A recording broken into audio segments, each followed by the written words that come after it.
નમસ્કાર, બોટાદમાંથી એક breaking news સામે આવી છે। બરવાડા પોલીસે મોટરસાઇકલ ચોરીનો મોટો ભેદ ઉકેલી લીધો છે। ચોકડી ગામના વિપુલભાઈ ચમનભાઈ ગોરાહવા નામના શખ્સને પોલીસે ઝડપ્યો છે। બરવાડા પીઆઈ વસાવા અને તેમની ટીમ પેટ્રોલિંગમાં હતી ત્યારે એક શંકાસ્પદ બાઇક ચાલકને અટકાવી પૂછપરછ કરવામાં આવી।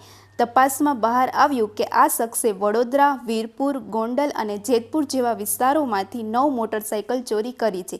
પોલીસે તેની પાસેથી ₹1,70,000ની કિંમતની તમામ 9 મોટરસાઇકલ કબજે કરી લીધી છે।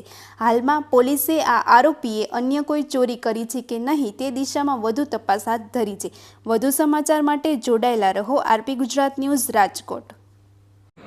ભાવનગર રેન્જના આઈજીપી શ્રી ગૌતમ પરમાર સાહેબ તેમજ બોટાદ જિલ્લા એસપી શ્રી ચિંતન તેરૈયા સાહેબની સૂચના આધારે મિલકત વિરોધી ગુના શોધી કાઢવાના પ્રયાસ રૂપે આજે બરવાડા પીઆઈ એનબી વસાવાને ચોક્કસ બાતમી મળી હતી, જે આધારે ધંધુકાથી બરવાડા તરફ એક વ્યક્તિ ચોરીનું મોટરસાઇકલ લઈને આવનાર છે, જે અન્વયે ધંધુકા બરવાડા રોડ પર આવેલી સરકારી કોલેજ પાસે એમના સ્ટાફ સાથે વોચમાં હતા। દરમિયાન એક ઇસમ બાઇક લઈને આવતા તેની પૂછપરછ કરેલ, એની પાસે કોઈ સંતોષકારક જવાબ આપી શક્યો નહીં અને જે ડોક્યુમેન્ટ છે રજૂ કરી શક્યો નહીં, જેથી તેને પરમિશન લાગી કડકાઈથી પૂછપરછ કરતા એની પાસેથી આ બાઇક સિવાય અન્ય બીજા 8 બાઇક એને અલગ અલગ જગ્યાએથી ચોરેલા હોવાનું કબૂલ્યું।